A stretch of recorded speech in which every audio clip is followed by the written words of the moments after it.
Antum melihat nih sebetulnya selama antum berinteraksi dengan kaitannya dengan internetistan ini, itu lebih banyak dominasi akar faham ideologi itu banyak dari mana?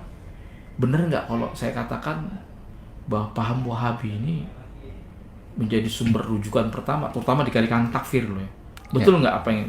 Karena saya melihat di teks-teks Najat itu banyak ajaran-ajaran takfir seperti itu. Ya, bahasanya memang bahasan dalam kajian-kajian di kelompok itu memang akan berputar di situ aja, tidak kemana-mana. Muhammad bin Abdul Wahab. Apa itu? Seperti Nawakidul Iman. Iya, Ad-Durrassaniyah itu juga? selalu apa di lapas dimanapun itu ya kajiannya dari dulu ya itu aja, babnya juga itu. Referensinya Ad-Durrar Ats-Tsaniyah lagi, ini takfir ini tak. Jadi dalam penyebaran paham di internet itu memang kebanyakan Muhammad bin Abdul Wahab kan, bukan Wahab bin Rustum. Bukan.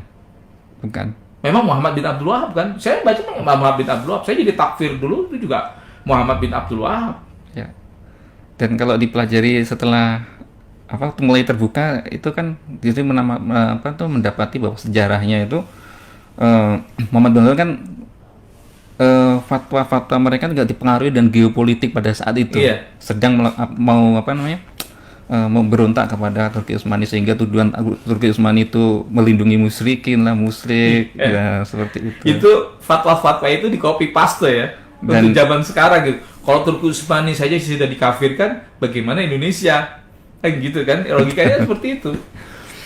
Akhirnya masuk akal juga tuh, jadi referensi utama tuh. Dan itu kita nggak bisa pungkiri bahwa ajaran Muhammad bin Abdul Wahab ikut berkontribusi untuk penyebaran paham takfir itu. Ya. ISIS terutama itu. ISIS Muhammad bin Abdul Wahab pure. Kalau saya melihat yang paling asli pure 100% Muhammad bin Abdul Wahab itu adalah ISIS. Kalau yang Salafi sekarang dia masih belum nyentuh Ad-Durrar Ats-Tsaniyah, Sabilun Najah wal Fikr fi Mu'alati Ahlil Murtadin al-Atraq. Terus kemudian ada kitab-kitab semacam Mustafid, Fitariqit Tauhid dan sebagainya. Dan itu semuanya Risalah Mana Tauhid, Nawakidul Iman, itu Muhammad bin Abdul Wahab. Gitu. Jadi takfir hari ini tuh memang sampai ISIS itu buku-bukunya Syekh Al-Maqdisi dan sebagainya, itu semuanya pakai Muhammad bin Abdul Wahab, dan itu diakui sendiri oleh Syekh Al-Maqdisi bahwa memang membaca Ad-Durrar Ats-Tsaniyah, kitab-kitab tidak barok, sikap tidak membenci, berlepas diri kepada orang-orang musyrik. Sebenarnya dituduh musyrik ini yang rajin tawasul, istighosah, ubadul kubur, tabaruk, itu disebut sebagai ubadul kubur yang hukumnya musyrik. Itu kalau nggak mengkafirkan mereka, kena kaidah man lam yukafir, au syaka fi kufra wa kafir.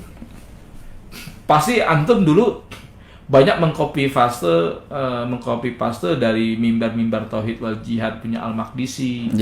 Tentang Al-Jami fi Thalabi Ilmi Syar'i. Itu kitab yang kerok yang menyebabkan polisi ditembak-tembakin.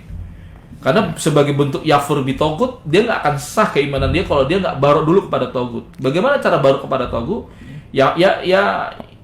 Bagaimana kata yakfur bi togut? Maka dia harus memeranginya, memusuhinya. Akhirnya orang terpacu untuk amaliyat tuh. Iya, jadi itulah awal tauhid wal jihad ini di situ. Di situ kan. Betul. Terus antum sebarkan dong paham-paham itu di ini. Karena itu jadi dasar, karena bagaimanapun juga itu literasi juga, bacaan juga.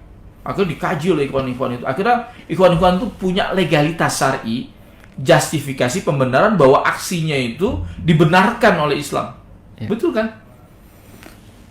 Tapi secara pribadi saya mempertanyakan kenapa kemudian sasaran, misalnya dijadikan sasaran polisi itu jadi tidak tepat.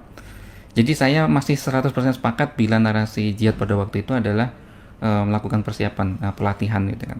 Idat ya. Tapi ada sebagian yang sudah mulai aksi. Nah, karena saya menjadi saksi juga bahwa dulu karena teman saya ada ini Hendro tadi ada di Poso, kan saya terkait dengan MIT karena dia ya, ketika itu. Ketika awal-awal mencarikan dana itu kan dia udah bilang kami untuk pelatihan gitu kan. Iya, karena bang sebelum aksi kan dia pelatihan dulu. Iya, pelatihan.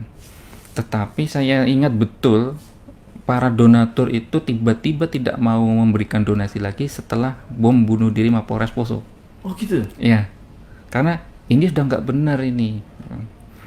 Katanya pelatihan tapi ternyata menyerang.